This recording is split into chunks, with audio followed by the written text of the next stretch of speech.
회복할 수 있는 시간을 나누겠습니다. 샬롬 사랑합니다. 주일날 만나서 반갑습니다. 인사하겠습니다. 오늘 힘이 별로 없으시네, 그죠? 저하고도 인사하겠습니다. 샬롬 사랑합니다.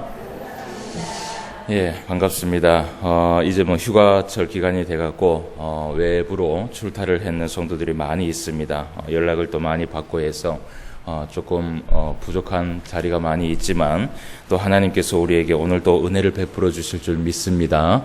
함께 말씀을 통하여서 은혜를 나눌 수 있는 귀한 시간 되기를 원합니다. 오늘은 우리가 지난주에 이어서 레위기의 말씀을 계속해서 함께 살펴보도록 하겠습니다. 특별히 제가 이 제목을 지난주하고 지지난주하고 똑같이 성도를 거룩하게 하는 율법이다라는 그 제목을 가지고 세 번째의 말씀을 함께 나누도록 하겠습니다. 오늘은 우리가 조금은 기쁜 날입니다. 그것이 무엇이냐면 이렇게 5대 제사법이 오늘 이제 마무리를 하는 단계입니다.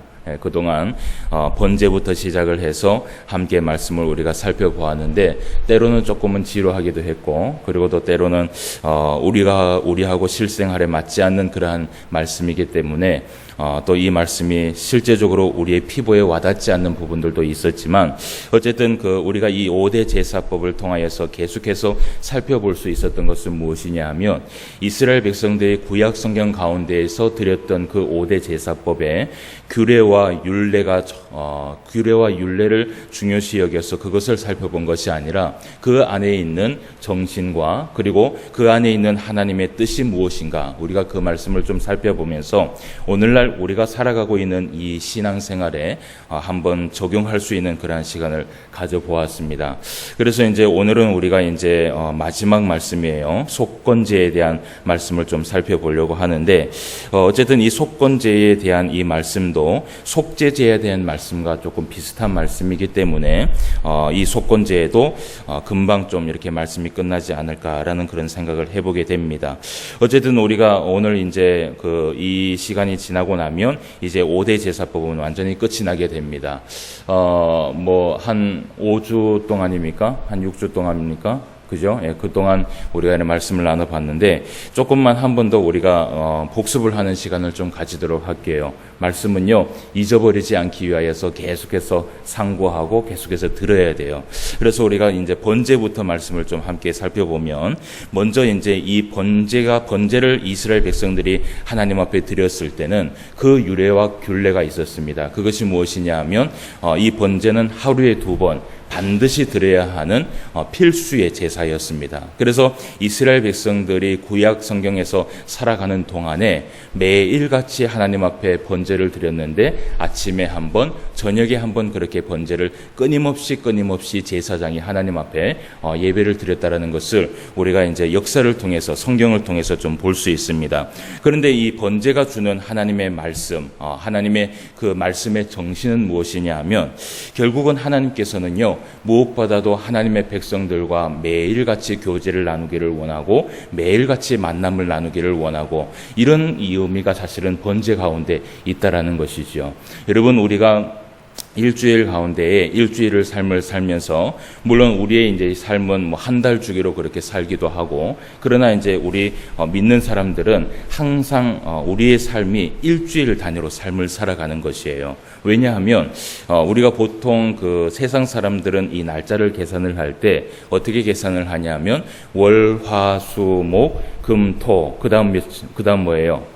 일요일이죠. 그죠? 주일인데 그런데 우리들은 그렇게 사실은 세면 안 돼요. 우리 믿는 사람들은요 주일이 먼저 시작하는 날이에요. 그래서 주일이 시작이 되고 월요일, 화요일, 수요일, 목요일, 금요일, 토요일 하고 또 주일날 하나님 앞에 모여서 하나님의 말씀을 가지고 우리가 함께 은혜를 나누고 난 다음에 그리고 또 일주일 동안 그 말씀을 가지고 살아가는 것이에요. 그래서 어떻게 보면 세상 사람들과의 좀 반대의 삶을 살아가지요. 그래서 하나님은요 우리의 이 신앙의 삶이 주일날만 하나님과 교제하는 날이 아니라 이 주일날 하나님 앞에 예배를 드림으로 인하여서 그 하나님과의 나누었던 그 교제가 계속해서 일주일 동안 이어지기를 원한다는 것이지요. 매일같이 하나님을 만나기를 원하고 매일같이 하나님 앞에 기도하기를 원하고 매일같이 하나님의 말씀을 묵상하면서 살아가기를 누구보다도 하나님께서 원하신다라는 것이에요. 그래서 우리가 말씀해 보면 특별히 우리가 여호수아의 말씀을 보면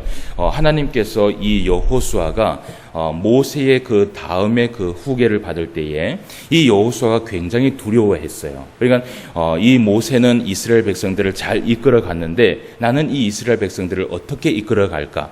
앞으로의 미래에 대해서 굉장히 두려워하고 굉장히 힘들어하고 굉장히 무서워했을 때 하나님께서 여호수아에게 한마디를 했어요. 뭐라고 얘기를 했냐면 하나님의 그 말씀을 어떻게 해요?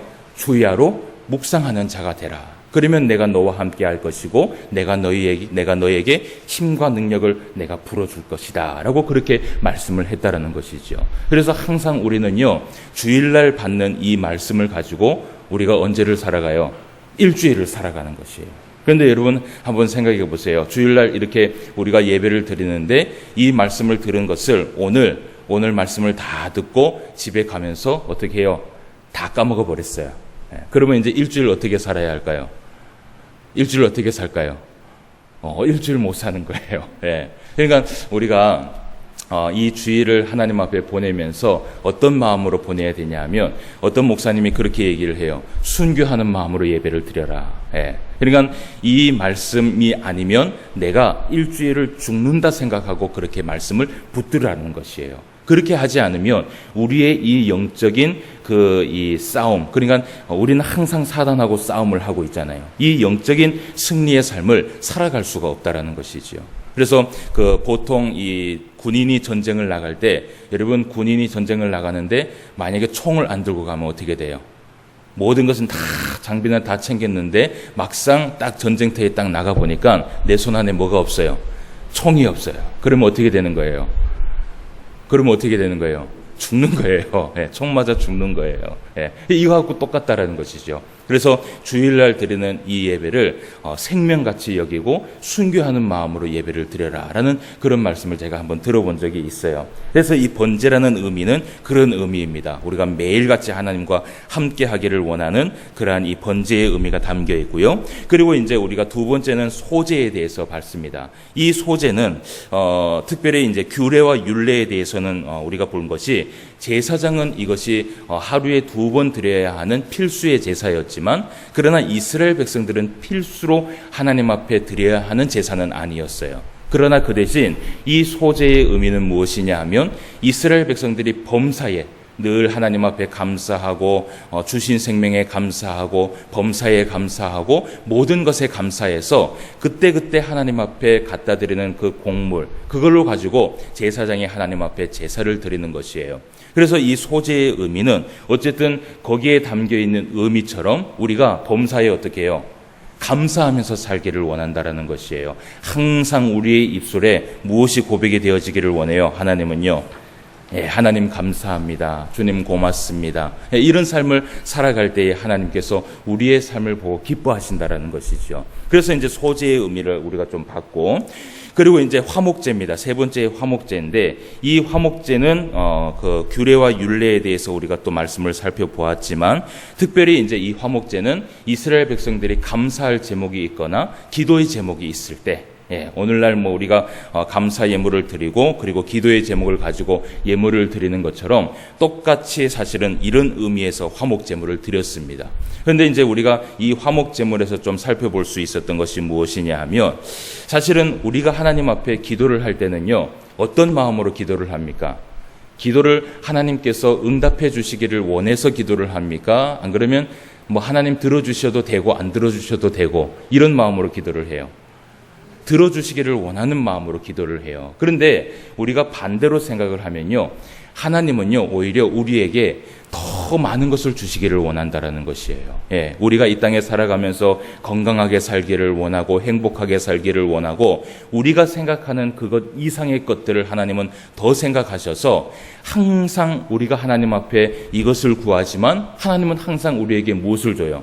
그것에 더한 것을 주신다라는 것이에요. 그래서 화목제물이라는 것은 바로 이런 것이에요. 우리가 하나님 앞에 감사할 일이 있을 때 감사 예물을 올려드릴 때요, 정말 그 감사 예물을 통하여서 우리의 심령이 정말 풍성해지고 그리고 더한 은혜를 주셨다라는 그 은혜에 만족하면서 살기를 하나님께서는 원하고 있다라는 것이지요.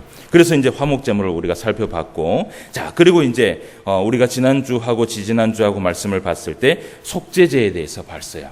이 속죄제는 말 그대로 부지 중에 계명을 그릇 범하였을 때 드리는 제사였어요. 그런데 이 속죄제가 주는 말씀의 정신은 무엇이었냐 하면, 하나님은요, 지도자로부터 모든 평신도에 이르기까지 모두 다 하나님 앞에 연약한 백성이고 겸손한 백성이라는 것을 하나님께서 말씀해 주셨다는 것이죠. 그래서 우리가 하나님 앞에서는요, 사실은 누구 한 사람도 온전한 사람이 있습니까? 없습니까? 아무도 없어요. 여기 앞에 있는 목사마저도 하나님 앞에 매번 회개를 드려야 되고요, 하나님 앞에 매번 겸손히 살아가야 되고요, 늘 교만이 시작이 되면 그때부터는 우리의 인생은 하나님과 어떻게 해요? 멀어지는 삶을 살아가게 되는 것이에요. 그래서 이 속죄라는 것은 무엇이냐 하면, 내가 하나님 앞에 겸손하게 나가겠다라는 것이에요. 그래서 성경의 잠언 말씀에 보면 뭐라고 되어 있냐면, 하나님은 누구를 기뻐하시느냐 하면 겸손한 자를 기뻐하시고 겸손한 자를 하나님이 가까이 하신다라고 되어 있어요. 그럼 반대로 뭐냐면 교만한 자를 어떻게 해요? 멀리 하신다라고 되어 있어요. 그래서 우리가 하나님과 늘 가까이 하고 늘 하나님의 그 사랑 안에서 살아가려면 우리는 어떻게 해야 됩니까? 겸손한 삶을 살아가야 되는 것이에요. 할렐루야. 이런 겸손함의 삶을 살아갈 수 있는 저와 여러분 되시기를 바랍니다. 자, 그리고 이제 우리가 오늘 이 마지막으로 속건제에 대해서 말씀을 좀 살펴보도록 하겠습니다. 우리가 이제 본문 말씀을 우리가 살펴보았는데, 이 속건제라는 것은 한자로 이야기하면 바칠속이라는 바칠속이라는 한자가 되어 있고, 그리고 허물건이라는 허물건자라는 이 한자가 기록이 되어 있습니다. 그래서 허물을 씻기 위한 제사이다라고 그렇게 해석을 할 수 있어요. 그런데 이 허물을 씻기 위한 제사이다라는 이 의미가 사실은 속죄제에도 똑같이 담겨 있어요. 속죄제에 대한 이 단어의 말씀에도 보면 속죄제라는 것은 바칠속과 허물죄라는 이 단어가 되어 있어요. 그러니까 어떻게 보면 바칠속이라는 것은 이 속은 똑같고요, 그리고 건이라는 이 단어도 허물건과 그리고 죄라는 단어도 허물죄라는 이 단어가 기록이 되어 있다는 것이죠. 그러니까 똑같이 어떻게 보면 허물을 씻기 위한 제사예요. 성경에 보면요, 레위기 7장 7절 말씀에 보면 이런 얘기를 하고 있어요. 뭐라고 얘기하냐면 속죄제와 속건제는 규례가 같으니라고 되어 있어요. 그러니까 이 속죄제와 속건제는 어떻게 보면요, 그 율례와 그 규례 그리고 하나님 앞에 드리고자 하는 그 제사의 의미가 비슷한 의미를 가지고 있다라고 성경은 이야기하고 있다라는 것이에요. 그런데 가만히 살펴보면 우리가 이제 오늘 이 속건제에 대해서 살펴보게 될 텐데, 분명히 이 속죄제하고 속건제는 사실은 성질과 특성이 다릅니다. 왜 다르냐 하면 이렇게 좀 볼 수 있어요. 만약에 속죄제에 대해서 우리가 이야기를 한다면 이런 것입니다. 우리의 신앙 가운데 내면적인 부분이 있지 않습니까? 그러니까 여러분, 우리가 사실은 우리가 신앙생활을 하면서요, 외적으로 사실은 죄를 많이 짓는 것보다 무엇으로 죄를 많이 지어요? 마음으로 사실은 죄를 많이 지어요. 그렇잖아요. 그죠? 그리고 우리가 예수님을 영접을 할 때도 어떤 것을 통하여서 예수님을 영접합니까? 마음을 통하여서 예수님을 영접을 해요. 그러니까 사실은 우리의 신앙 가운데 정말 중요한 것은 우리의 육체의 행위보다는 우리의 마음이 하나님 앞에 어떻게 나아가느냐. 사실은 그것이 성경에서 더 중요한 쟁점이라는 것을 우리가 볼 수 있어요. 그러면 속죄제라는 것은 무엇이냐 하면 말 그대로 우리의 마음 안에 있는 이 죄악을 하나님 앞에 회개하고 그리고 씻음을 받는다라는 의미가 담겨 있어요. 그러니까 이 속죄제는 말 그대로 우리가 이제 오늘날 예수 그리스도의 그 보혈을 통하여서 우리가 깨끗함을 받는다라는 그런 의미가 또 이 속죄제에 담겨 있는 것이죠. 그런데 이 속건제도 허물을 씻기 위한 제사는 똑같아요. 그런데 조금 의미가 달라요. 이 의미는 무엇이냐면 이 속건제는요, 외적인 죄에 대해서, 우리가 외적으로 행한 그 많은 죄에 대해서 그저 하나님 앞에 죄를 회개하고 용서하는 것이 아니라, 만약에 우리가 어떤 잘못을 딱 범했을 때 외적으로 만약에 남의 것을 이걸 딱 깨트렸잖아요. 그죠? 그러면은 하나님은요 어떻게 하기를 원하느냐 하면, 그저 딱 깨트렸을 때 하나님 잘못했습니다, 용서해 주십시오 라고 이렇게 회개하는 것이 아니라, 하나님 앞에 회개하기 전에 어떻게 해요? 이것을 물어주고, 이웃에게 물어주고, 그리고 하나님 앞에 나와서 회개하기를 원한다라는 것이지요. 그래서 속건제의 의미는 어떻게 보면 이런 의미가 있어요. 그러니까 속죄제는 우리의 내면적인 부분에 대해서 하나님 앞에 거룩하게 하기 위한 율법이고요. 속건제는 무엇이냐 하면 우리의 삶의 행동에 대한 이 모든 부분들을 거룩하게 하기 위한 하나의 제사라는 것을 우리가 말씀을 통해서 볼 수 있다라는 것입니다. 그래서 속죄제는요, 특별히 우리가 이제 보상이나 이렇게 해줘야 되는 것이 없지만, 속건제는 항상 보상이 있어요.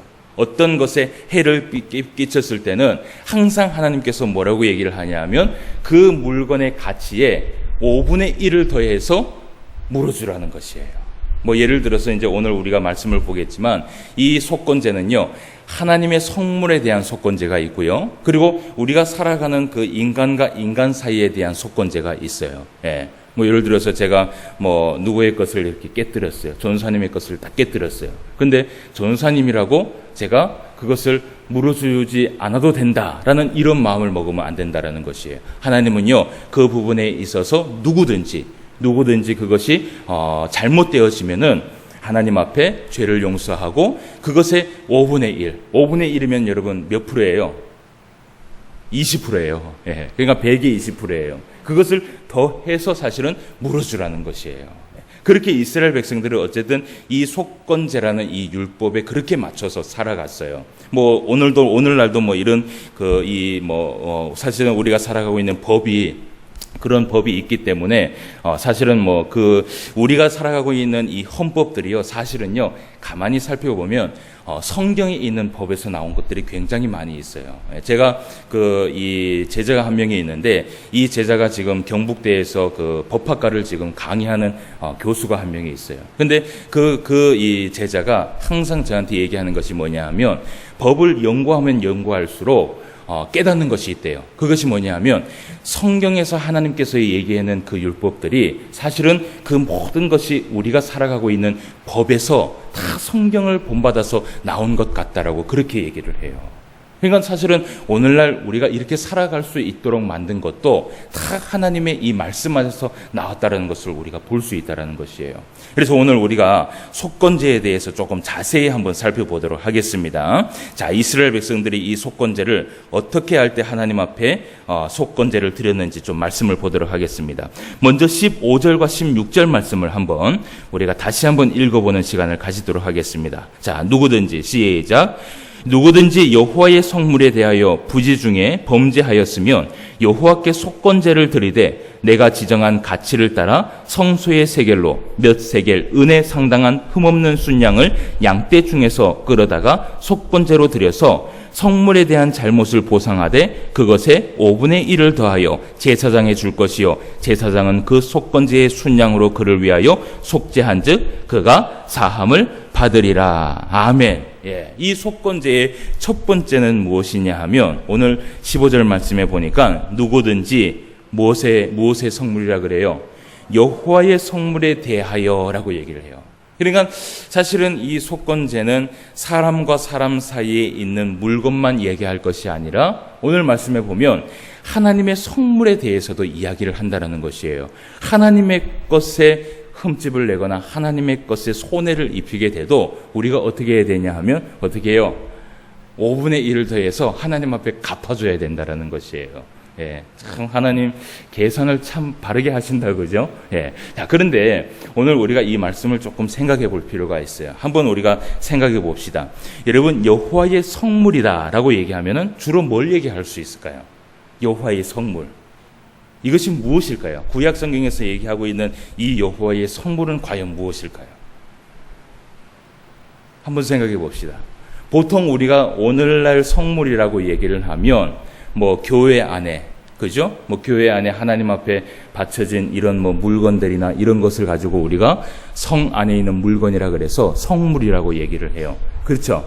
그렇게 얘기를 하죠. 그리고 또 예를 들어서 천주교에 가면 이 성물에 대한 그 의미가 굉장히 깊습니다. 뭐 예를 들어서 천주교에 가면요, 신부가 일단 안수해서 기도하면 그 물건은 그때부터 무엇이 되냐 하면 성물이 돼요.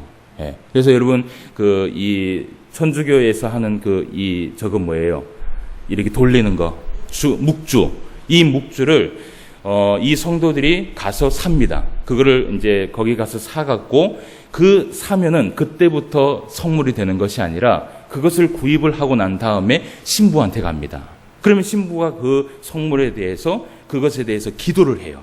그러면 그때부터 거기에 효력이 일어난다고 그 사람들은 믿고 있어요. 그래서 항상 이 성물, 그러니까 집에 두는 액자부터 시작을 해서 이 모든 것들을 다 구입을 하고 나면요, 누구한테 먼저 가냐 하면 신부한테 가서 무엇을 받냐면 기도를 받아요. 그래야지만이 이것이 성물로서 가치가 있다고 얘기를 해요.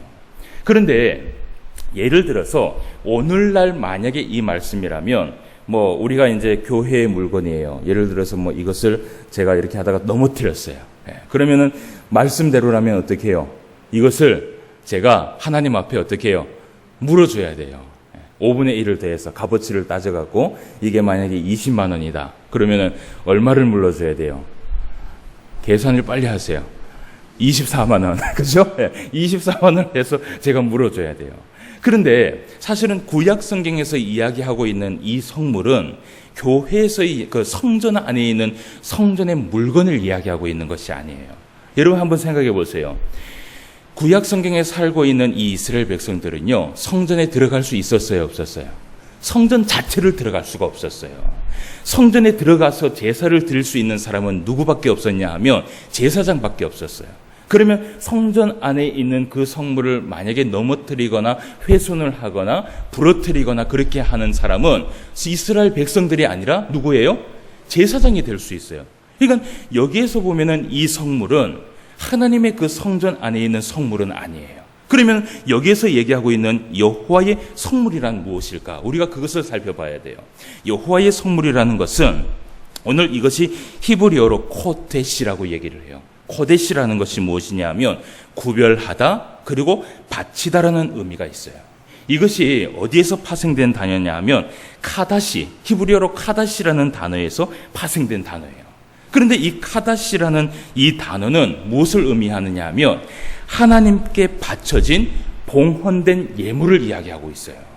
그러니까 여기에서 얘기하고 있는 이 하나님의 성물이라는 것은 히브리어로 코데시인데 이 코데시는 다시 말하면 뭐예요?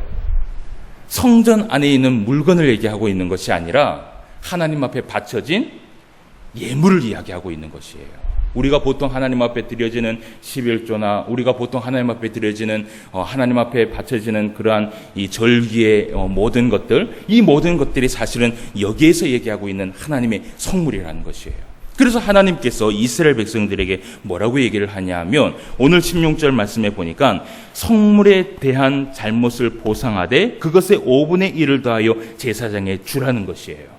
그런데 오늘 말씀에 가만히 보면요, 이런 말씀을 해요. 어쩔 때 이것을 줘야 되냐 하면 15절 말씀에 보니까 부지중에 범죄하였으면 이라고 되어 있어요. 여러분 부지중이 뭐예요? 부지중, 알고 짓는 죄예요? 모르고 짓는 죄예요? 모르고 짓는 죄예요. 그러니까 이 이스라엘 백성들이 하나님 앞에 살아가면서 신앙생활을 하면서 11조에 대해서 그리고 뭐 예물에 대해서 하나님 앞에 드리는데 보통 우리 같은 경우에는 지금 이 신약 시대는 우리가 하나님 앞에 11조를 뭐로 드립니까? 뭘로 드립니까? 현금으로 우리가 해서 하나님 앞에 뭐 어떤 사람은 그 꼭에 재 있는 뭐 돈을 또 다리미로 다려갖고 우리 예전에 제 어릴 때 우리 어머니는요 항상 이 돈을 다리미로 다려갖고 저한테 헌금을 주고 그랬거든요. 그렇게 해서 하나님 앞에 정성스럽게 바치거나 그렇게 해서 우리는 그 가지고 있는 돈을 가지고 하나님 앞에 바치지만 이스라엘 백성들은 그렇지 않았어요. 이스라엘 백성들은 무엇을 가지고 드렸냐 하면 곡물이나 농사를 지은 것이나 하나님께서 베풀어 주신 그 모든 것을 가지고 10분의 1을 떼어서 하나님 앞에 드렸어요. 그런데 드리다 보면 여러분 한번 생각해 보세요. 곡물을 10분의 1을 나누고 무엇인가 하나님이 주신 것을 10분의 1을 정확하게 나눈다라는 것이 정확하게 될 수 있어요, 없어요? 거의 될 수 없어요. 이것은 농사를 짓는 사람들은 아마 알 거예요. 내가 막 10kg를 딱 했으니까 1kg를 딱 해갖고 하나님 앞에 드려야 되겠다 해서 정확하게 나누는 사람 거의 없어요. 그런데 이 부분에 대해서 내가 하다 보니까 어떻게 하다 보니까 10분의 1을 하나님 앞에 다 못 드렸어. 근데 그 부분에 대해서 부지 중에 만약에 내가 모르고 지은 죄라 할지라도 그것을요 반드시 하나님은요 보상을 해갖고 하나님 앞에 드리라는 것이에요. 어쨌든 이것을 하나님께서 율법으로 지어놨다는 것이에요. 그런데 우리가 이제 이 코데시라는 단어를 좀 봐야 돼요. 과연 그러면 이것이 하나님의 성물이 이들이 그 이스라엘 백성들이 하나님 앞에 드리는 예물이었는지 봉헌이었는지 안 그러면 성전 안에 있는 물건이었는지 우리가 그것을 확인을 해야 됩니다. 예를 들어서 구약 성경에 보면 코데시라는 이 단어가 사용된 이 구절들이 굉장히 많이 있어요. 먼저 우리가 말씀을 한번 살펴보면요. 하나님의 성물이 그러니까 하나님의 이 봉헌이 우상에게 드린 제물이 되었을 때에 하나님께서 굉장히 분노하셨을 때가 있었어요. 여러분 우리가 역대하 24장 7절 말씀에 보면 앞에 말씀을 한번 띄워주세요. 역대하 말씀을 찾으면 시간이 걸리니까 역대하 24장 7절 말씀에 보면 이런 말씀을 해요.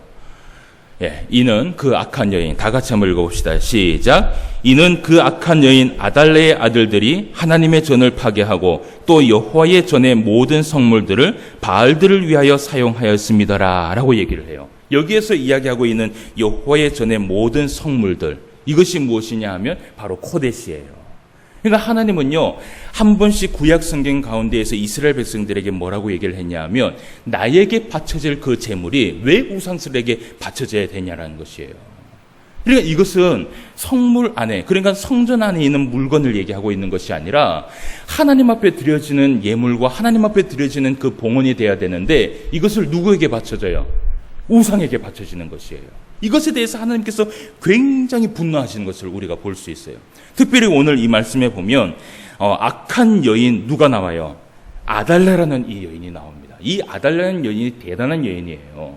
여러분 이 아달라라는 여인이요 어떤 여인이냐 하면 북이스라엘 그러니까 북이스라엘의 아합 왕의 딸이었어요.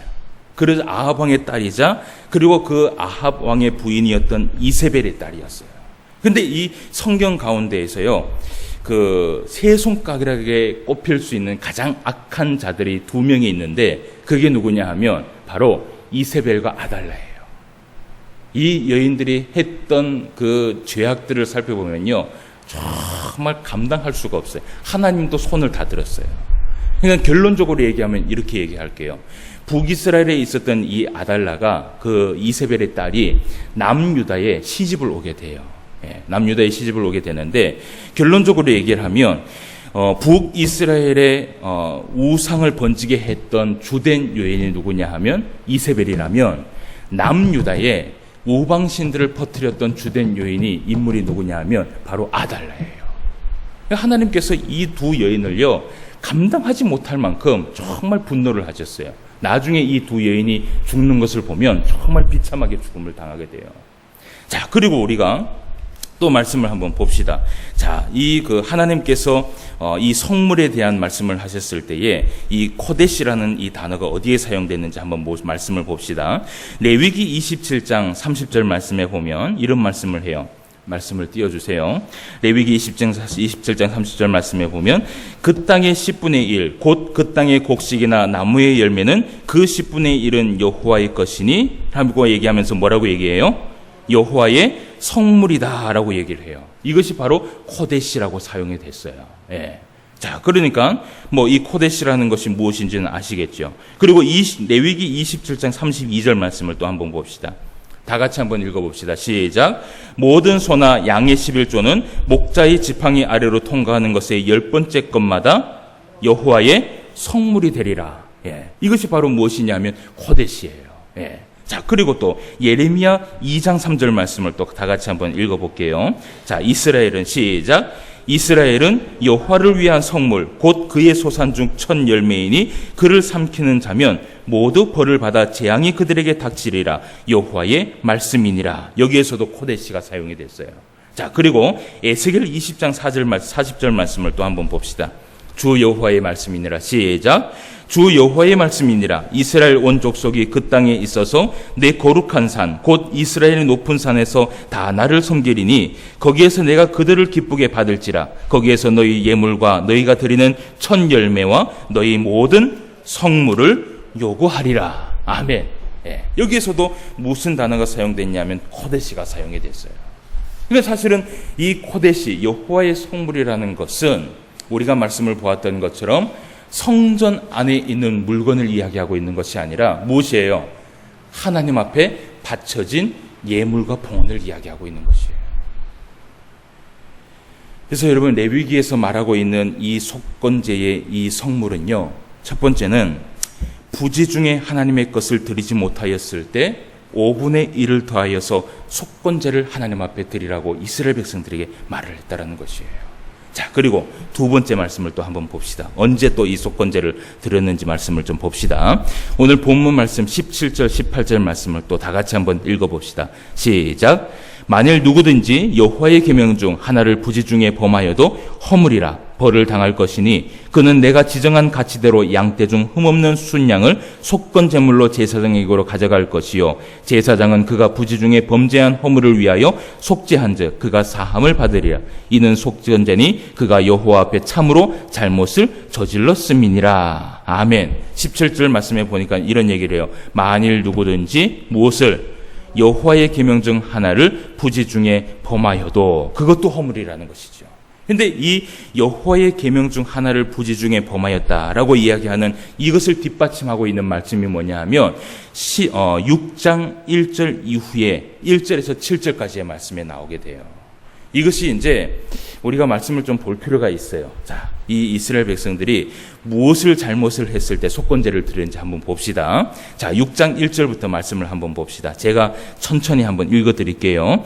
여호와께서 모세에게 말씀하여 이르시되 누구든지 여호와께 신실하지 못하여 범죄하되 곧 이웃이 맡긴 물건이나 전당물을 속이거나 도둑질하거나 착취하거나 사실을 부인하거나 남의 잃은 물건을 줍고도 사실을 부인하여 거짓 맹세하는 등 사람이 이 모든 일 중에 하나라도 행하여 범죄하면 이는 죄를 범하였고 죄가 있는 자니 그 훔친 것이나 착취한 것이나 맡은 것이나 잃은 물건을 주운 것이나 그 거짓 맹세한 모든 물건을 돌려보내되 곧 그 본래 물건의 5분의 1을 더하여 돌려보낼 것이니 그 죄가 드러나는 날에 그 임자에게 줄 것이요 그는 또 그 속건 제물을 여호와께 가져갈지니 곧 내가 지정한 가치대로 양떼 중 흠없는 순양을 속건 제물로 위하여 제사장에게로 끌고 갈 것이요 제사장은 여호와 앞에서 그를 위하여 속죄한즉 그는 무슨 허물이든지 어떻게 해요?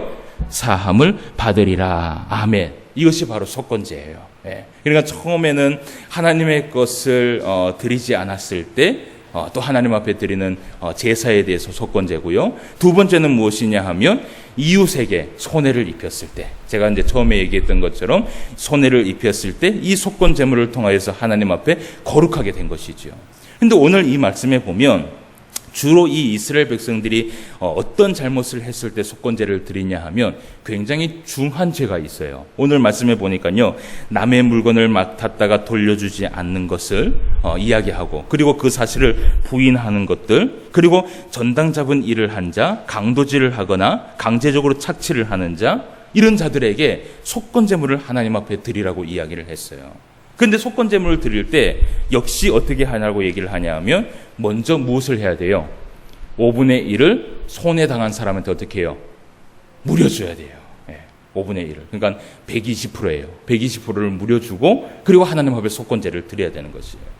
그런데 어떻게 보면 이 말씀을 가만히 보면 정말 도둑질을 하고 큰 잘못을 해야지만이 이 그 속건제를 드려야 되는 걸로 우리가 착각을 할 수 있는데 신명기의 말씀에 보면 또 그렇지 않아요. 신명기의 말씀에 보면 모세는요 아주 사소한 것이라도 남의 것에 훼손을 했을 때는 반드시 5분의 1을 더하여서 갚아주라고 그렇게 되어 있어요. 자, 여러분, 그런데 오늘 말씀에 보면 한 가지 조금 이상한 것이 있어요. 제가 말씀을 보다가 5절 말씀을 한번 봅시다. 6장 5절 말씀을 봅시다. 5절 말씀에 보면 그 거짓 맹세한 모든 물건을 돌려보내되 곧 그 본래의 물건에 무엇을 더하여 5분의 1을 더하여 돌려보낼 것이니 그 죄가 드러나는 날에 그 임자에게 어떻게 해요? 줄 것이요 라고 되어 있어요. 오늘 말씀대로 보면 어쩔 때 이 5분의 1을 돌려줘야 돼요. 어쩔 때 그 죄가 어떻게 해요? 드러나는 날에. 그러면 여러분 한번 생각해 봅시다. 죄가 드러나지 않으면 어떻게 해야 돼요? 안 물어줘도 괜찮은 거예요? 오늘 이 말씀대로라면. 그러니까 도둑질을 했는데 안 잡히면은 안 물어줘도 되고 만약에 잡히게 되면 물어줘야 된다. 사실은 그 말씀이 아니에요. 오늘 이 말씀을 원문에 보면 어떻게 되어 있냐면 5절 후반부에 이런 말씀이 있어요.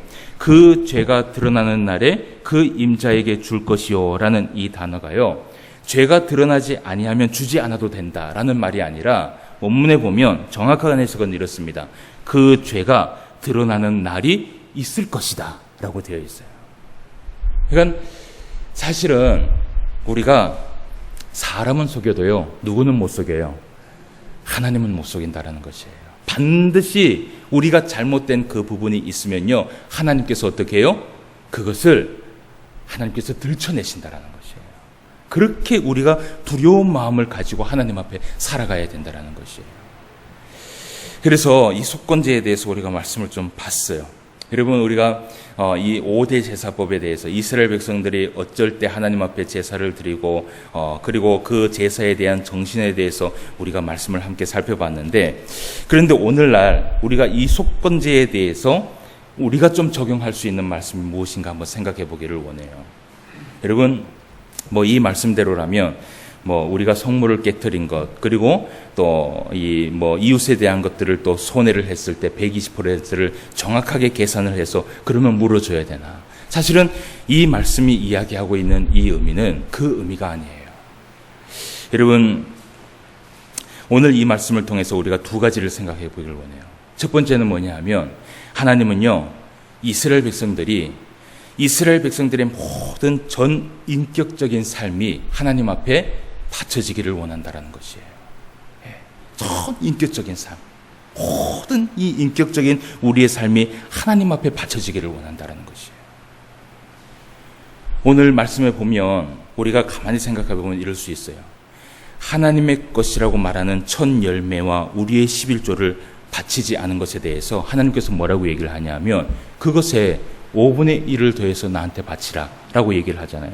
그런데 가만히 보면, 이것을 가만히 해석을 해보면 하나님께서 받지 못한 그 11조를 어떻게 해요? 돌려받기 위하여서 이렇게 말씀을 하시는 것 같잖아요. 그죠? 그런데 사실은 이 말씀은 그 말씀을 이야기하고 있는 것이 아니에요.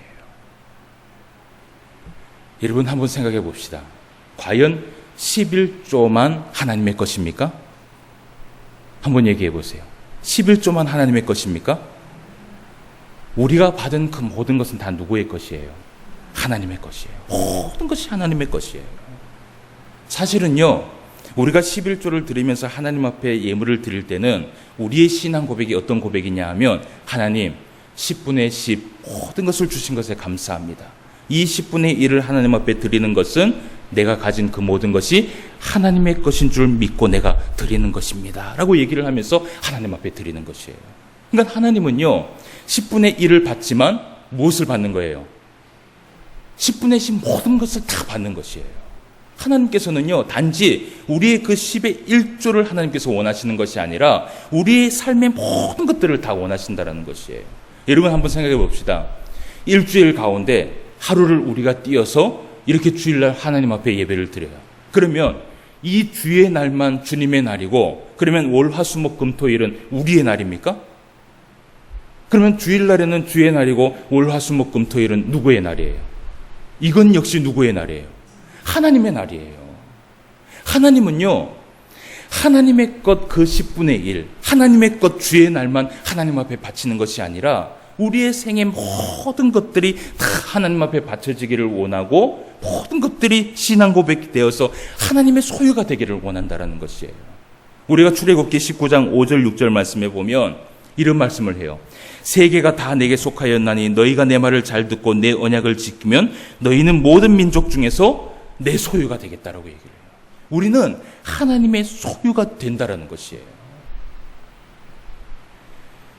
여러분, 지난주에 우리가 속죄라는 것에 대해서 봤어요.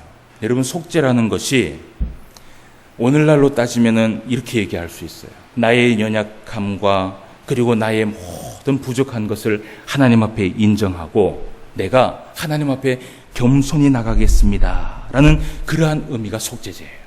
그러면 여러분, 속건제는 무엇인지 아십니까? 속건제는 똑같아요. 온전하지 못하고 허물이 많은 우리 자신을요, 하나님 앞에 모두 드리는 것이에요. 모두 드리는 것이에요. 하나님, 온전하지 못한 내 인생, 허물이 많은 내 인생, 이 모든 것을 내가 하나님 앞에 다 드리겠습니다. 내 있는 모습 그대로를 하나님께서 받아주시고 나를 사용해 주시고 나에게 사랑과 긍휼을 베풀어 주옵소서라는 그 의미가 사실은 속건제에 담겨 있는 것이에요. 우리가 신앙생활을 하면서 우리의 일부분만 하나님 앞에 드리는 것이 아니라 하나님은 이스라엘 백성들에게 무엇을 요구하셨냐 하면 모든 것을 주기를 원했어요. 이 속건제의 의미가 바로 여기에 있다는 것이에요. 하나님은 그렇게 우리가 거룩한 백성이 되기를 원한다는 것이에요. 자, 그리고 두 번째 의미가 있습니다.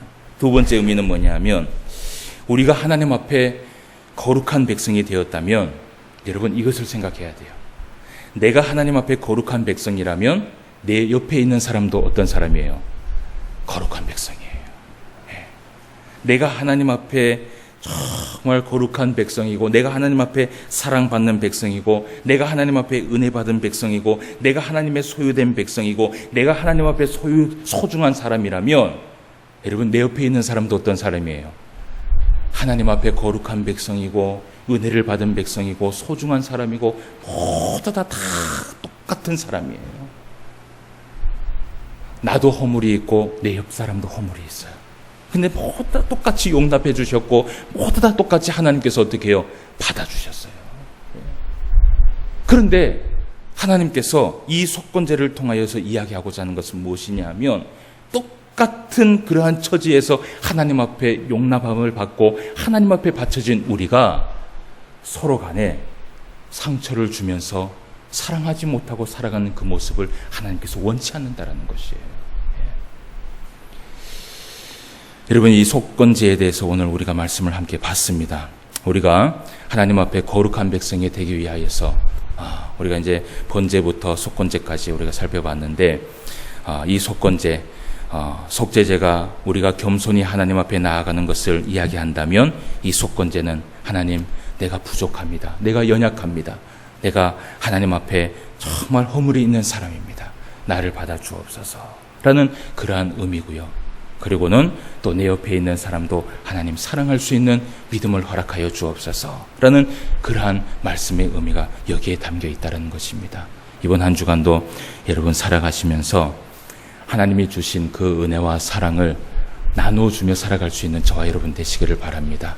이것이 바로 속건제에 대한 의미라는 것을 여러분 기억하시고 오늘도 하나님 말씀 앞에 순종하며 나아갈 수 있는 저와 여러분 되시기를 주님의 이름으로 축원함을 드립니다. 기도드리겠습니다. 하나님 아버지, 은혜를 진심으로 감사함을 드립니다. 오늘도 우리에게 은혜를 베풀어 주셔서 또 이렇게 하나님의 귀한 말씀을 대할 수 있도록 인도하여 주심을 감사함을 드립니다.